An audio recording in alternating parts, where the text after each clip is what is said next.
Welcome to Channel 18 News. I'm Jim Rogers. My thanks to those who've stood in this place for me the past 2 weeks.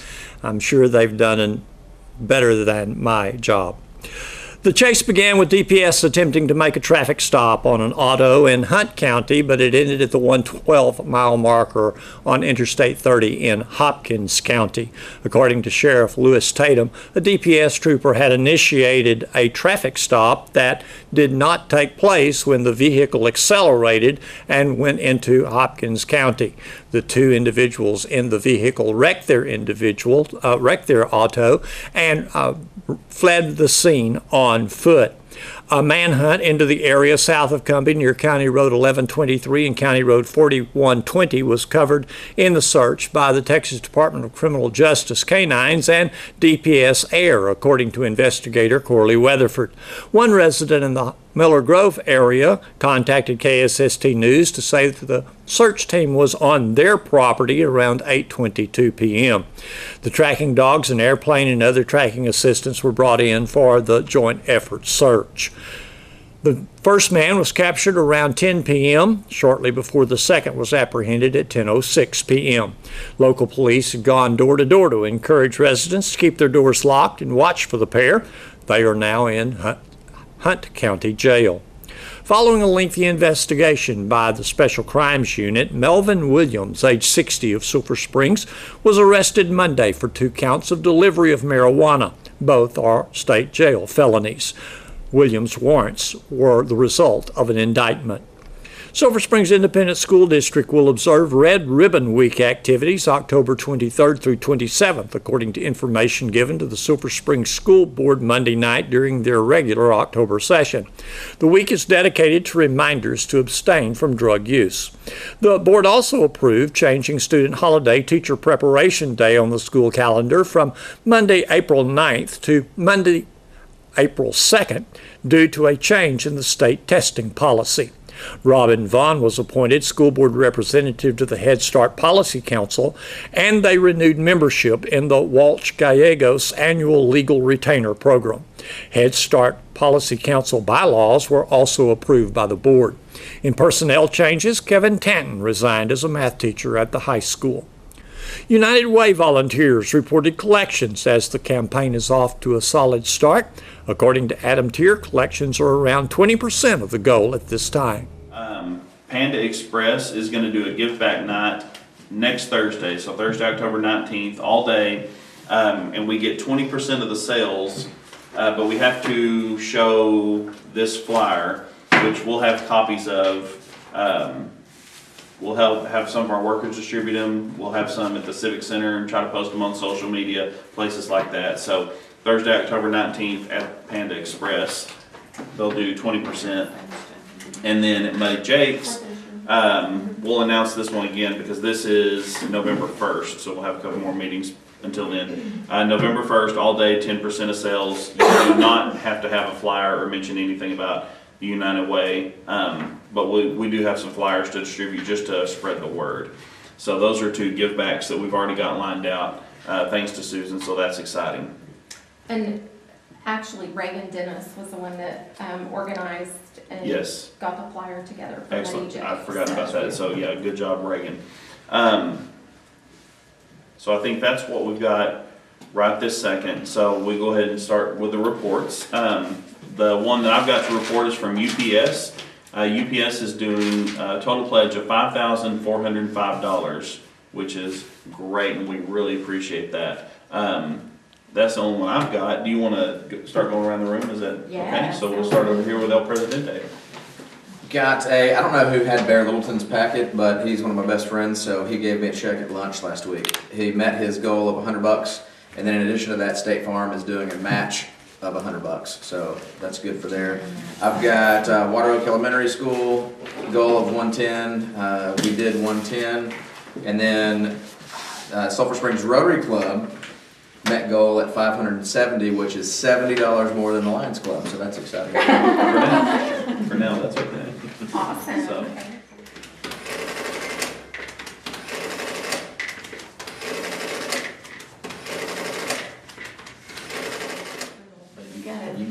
All right, so today we have had donated $10,683.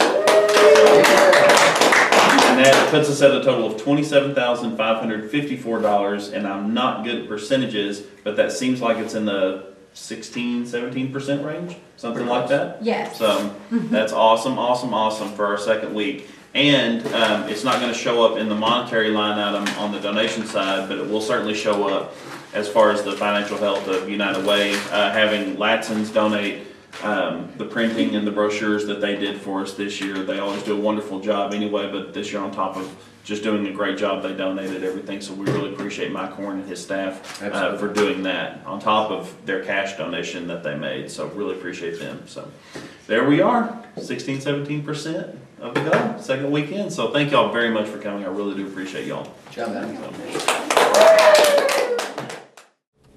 Here's Don Julian with an update on the band competition and information regarding a special event for students Wednesday night. He also updates us on Wildcat football coordinators. First, we start with a news story. The Wildcats marching band went to their second contest of the year Monday at Mineola on a very hot day. We learn more from Wildcats band director Charles McCauley. We had a great day. It was our second year to have that contest there. It's a great place to go. It's a really neat venue. It's well run. It was hot yesterday. It may have been the hottest that I've ever been to in my years of doing this, and we had our water jugs with us and kept hydrated because it was really warm, and that affects pitch a little bit. It affects kids because they're just it's hard to continue to push warm air through an instrument, and but the kids did a great job. We were 4:15 for the prelims. I told the kids before we left, I felt like there were 10 bands who were legitimately, based on tradition and stuff, vying for 7 spots, and 7 bands made finals. Now at this contest, there were 3 judges that judged band, and they judged marching, visual, general effect, music, everything. And then there was also a judge for color guard, a judge for percussion, a judge for drum majors. Those scores for color guard, drum majors, and percussion did not go into who made finals. Now the week before they did. We made first divisions from the band judges, all 3 of them. Color guard made a 1. And drum majors made a 1, or percussion made a 2. But only 5 out of 30 bands made 1s with percussion. He was a little bit tough, but that's fine. I mean, that's he's hired to give an opinion and a rating, and that's fine. His comments were very good. So then it came down to if we made finals or not, and we did make finals. It was funny, they started calling them out, and they don't call them out in order. You draw for your position, for your time. And the first band was called, second band was called, and the kid I was sitting beside said, "There's 2." And they were counting their mind, there's 3, but we were finally the 4th band called, and so we performed again at 8:15. So we went back and performed again, and really had a good performance. I felt like it was things are starting to kind of settle in, which we knew with this show was going to take a while just because of all the moving pieces. We felt like it was our most complete performance so far. It's still not where it needs to be, but it was our most complete so far. So we did move up. We were 7th in prelims. We barely made it, and then we moved up a spot to where we were 6th. And this contest featured 2 bands, Canton and Mills Point, who are perennial state finalists. Canton has won the state 3A and then 4A band competition several times. Wills Point is always right there, 2nd, 3rd, right in the mix at state. We had a 6A band, Robert E. Lee, Lindale, which is a big military bands. And there were some really good bands there, and those bands all made the finals, and so we were really pleased with the day. All right. What's coming up next now for the band? Well, Friday night we have our big home game Friday night. We want everybody to come out and support not only the band but the football team and cheerleaders and the drill team. You know, these kids deserve our support. They give many extra hours that when they could be off doing some positive things, and so all the kids need to be supported. So we hope the community will come out and do that. There are only so many times a year you can do it. You know, there are only one more after this one where you can get to see all those kids.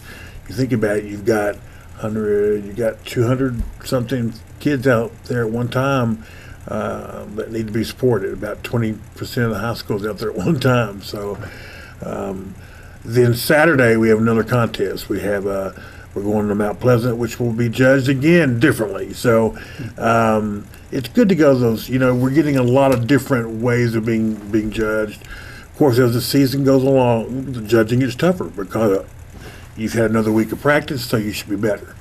And so we'll be doing that on Saturday. We perform at 3 o'clock. They take 7 bands to finals. Again, there will be some state bands there, and that's good. And there'll be a lot of bands in our like Texas High and Marshall, and I don't think Greenville's coming to that one, but Texas High, Marshall, us, maybe a couple of other ones. So kind of getting back into our region. So it's going to be good. We're looking forward to it. Looking forward to a good week of practice. In sports, Wildcats offensive coordinator Matt Young discusses the offense in the Marshall game last Friday, and he tells us about the Texas High defense the Wildcats will be facing this Friday night at Gerald Prim Stadium. I hate how it finished. I thought we had a great first half, executing in run game and quick game, getting the ball out, kids making plays. I know early Colton Allen had a couple big runs that actually changed their philosophy defensively, what they were doing. They backed off of us. It led to some good completions to both Taylor and Tyson on the outside. The second half came out, got both first 2 drives, were able to get a first down, got aggressive on first down, didn't get anything, weren't able to get it back and get anything going. And then Mighty Mo swung. I mean, you see it. You don't just see it in high school. You see it on Sunday games. I noticed this weekend teams that dominated the first half, something swung early in the second half, and the tide changed. That's what happened to us. We weren't able to go score on those first couple drives, then had a fumble, and then you look where you're at and you're down 3 scores. So a little bit tough. It's tough to say. I mean, it's tough maybe for some people to hear, but we're playing better. Our execution up front is way better than it was about 3 weeks ago. Our completion percentage, not necessarily as high because of some deep balls, but as far as execution of routes and the ability to catch the football is there. There's still things, we want to make more contested catches. We're still looking for O-line to continue to improve in protection. We like the pace that we're playing. Really just we're waiting at any time for all this to cash in. Kids are working extremely hard. Their attitudes are tremendous. And there's some moment it's going to flip, and this thing's going to roll. On Saturday, Coach's Show talked to Coach Owens and told him I thought the first half, the way the team was driving offensively was kind of textbook for what our team needs to do with the short, good positive gains and first downs and and all that kind of stuff, and just kind of like the way it's got to be for us. Yeah, I mean, we've been able to make some big plays this year. But the last few weeks we hadn't connected on those. Early in the year it was kind of nice, and now it's can we march consistently? That's really kind of become the challenge. If we have a setback on first down, can we get enough back on second and third to get it? Those first 2 drives we were the first set of downs, and the second set of downs we weren't. And so just really challenge our kids to maintain that focus throughout, understand the importance really of momentum, the importance of getting that first down, of doing your job on third downs. It's great to get a big hit that everybody oohs and ahs, but it's more important that the other 2 times you do the same play that you get the block, that you don't have to have the kill shot. You got to break down and just do your job so we can get the yards that lead to those first downs. A lot of times you get caught up in wanting to be the next viral sensation, where really what we need is just the next textbook block or the textbook execution. So that's our challenge. That's what we have to do to consistently put the ball in the end zone against these good defenses. Let's talk about Texas High on defense and how they impress you. They remind me a lot of Paris, where they're not going to overpower you, but they're going to get off of you and run to the ball really fast. So plays that may have gotten like 16 yards last week may get 8 this week because of how their guys run. Most of the time they play with just 3 guys' hands in the dirt, so you got 8 guys running to the ball. And so there's things that are going to be there that are going to give us yards. We got to do a good job of getting north and getting every inch of it we can every time because they're going to get there in a hurry to make sure that play ends at that point. They are long. There's a lot of length on the field from their 4 techniques to their outside linebackers. Really impressed with their 2 inside linebackers, how fast they get wide. There's times where we rewound the tape and we're like, is that the outside linebacker? I thought he blitzed. And he did blitz. It was the inside linebacker getting all the way to the sideline. So our hands are full. They do a good job and always have defensively. Different staff, so schematically they're different. Pretty straightforward what they're going to do. We feel really good about where they're going to be standing. It's just a matter of us getting to where we need to be before they do. Look like they're pretty big on the nose. Oh yeah, they're heavy over our center. They both the one they start and then even a little bit bigger when they bring in the backup. And both those guys do a good job of plugging the inside. Are going to make things tough in the A gaps for run game. Are they a blitzing team that like to blitz? If you look at it percentage wise, yes, but they're our defense and odd where when you say they're blitzing, they're just bringing a 4th one. So that's not a complication as far as protection goes. They'll bring 5 or 6, but they're more just bringing a 4th guy. Wildcats defensive coordinator Tristan Abram tells us about his defense during last Friday night's Marshall game, and he tells us about the Texas High offense that the Wildcats will see this Friday night. I felt like it was the tale of 2 halves. First half, I thought we played really well defensively, but in saying all of that, it being the tale of 2 halves, it was still the tale of our season and what we have to do a better job of, and that's stop giving up the big play. They had a 15-play drive to start the game, and they ended up kicking a field goal. And I'll accept that. I wish we would have stopped the fake punt and gotten off the field a little bit sooner. But defending a 15-play drive and them only getting 3 points out of it. Pat on the back to the defense for standing strong and not allowing them to get a few more extra points out of it and going up by a touchdown.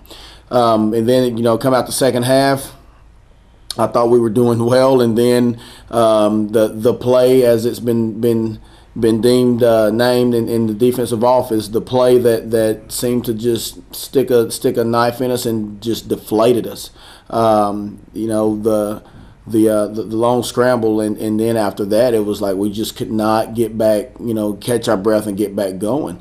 But with that being said, I will say this. I thought our D-line and our inside backers and our outside backers that did a great job defending the run. Whenever you're playing a team that has that many guys that are D1 prospect, D1 commits up front on the O-line, and then you have an extremely athletic quarterback, extremely athletic running backs that they rotate different guys in, and take away 2 of the long touchdown runs, they averaged 84 yards rushing. They had a total of 84 yards rushing, which ended up being about 2.2 yards per carry. That is awesome.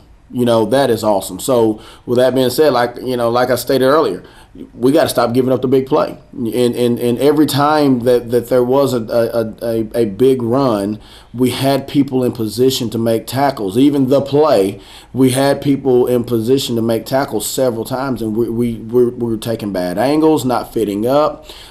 Because we're taking bad angles, we're reaching to make a tackle instead of fitting properly, and it hurt us. It put us in a bind, and it hurt us. But stopping the run and stopping what they do and what they do very well, and our front 7 holding up against their front 7, I was extremely happy. I was extremely proud of our guys. I thought they got after them and made them work for what they were getting, especially in the first half and a little bit of the second half.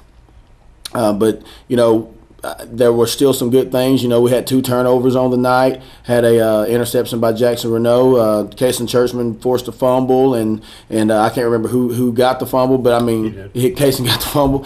So you know, it was really good to go out and still play some pretty good defense, but we have to play a complete game, and that's the challenge this week, is to play a complete game of great defense, and let's see if we can't come back out and be on top on the scoreboard when it's all said and done. All right, let's talk about Texas High. How do they impress you on offense? Well, first of all, their receivers are really, really, really good. The Hunt kid, I believe his name is, he wears number 9. We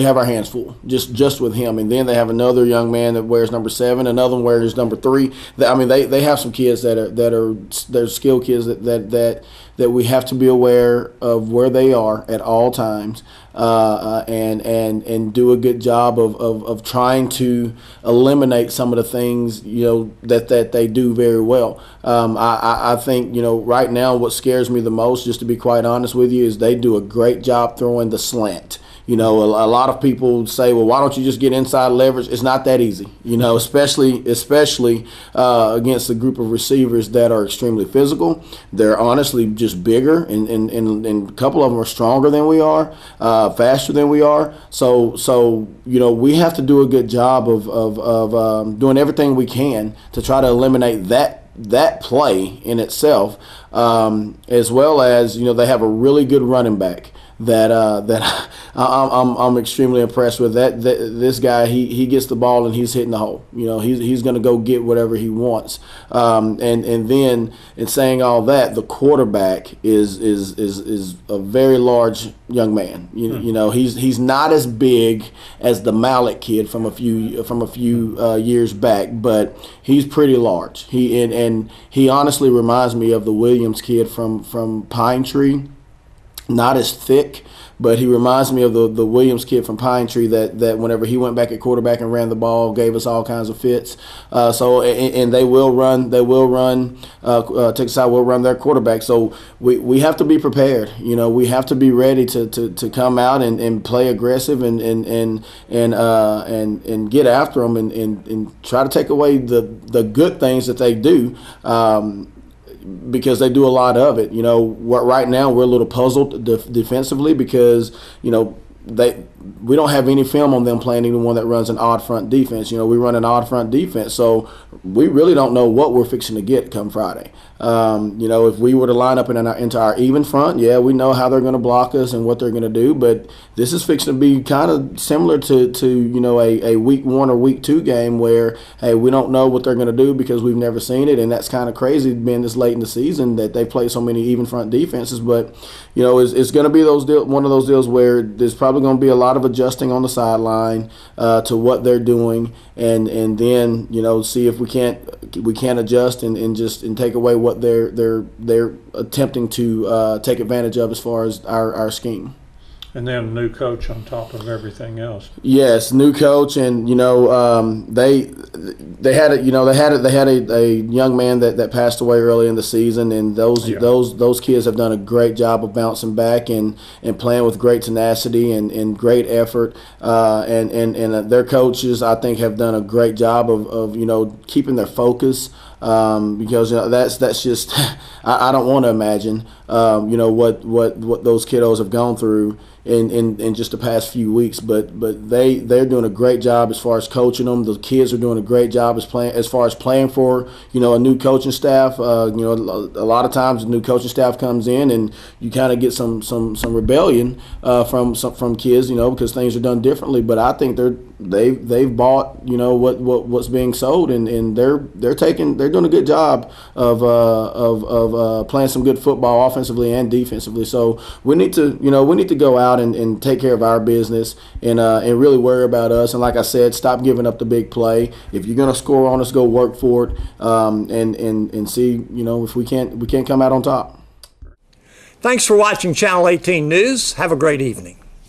Let's do the pennies. The kids bring change, so I'm going to get that one dropped off so they can start their campaign. Awesome. Joanne? Okay, I have Oxford Brothers, and they met their met their goal, they gave $56. Hammond Mobile Homes, $125. And also the propane company, $66.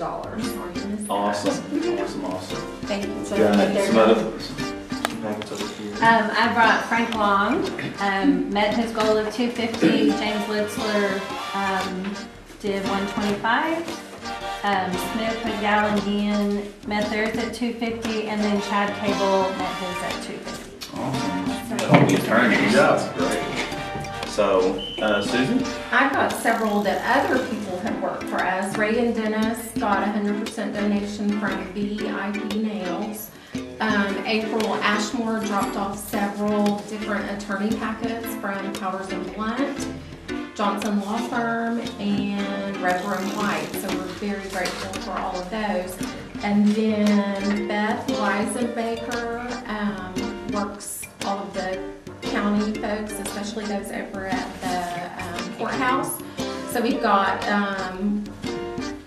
greatly over 100% from Amy and everyone over in her office, Debbie Charlie, BJ Tier, Norman Collier, Bill Allen, the Juvenile Probation Office, the District Adult Probation Office, Cheryl Fulcher and her staff, Will Ramsey and his staff, Shanna Walker, Jim Thompson, all four of our county commissioners, Odell, Evans, Barker, and Bartley.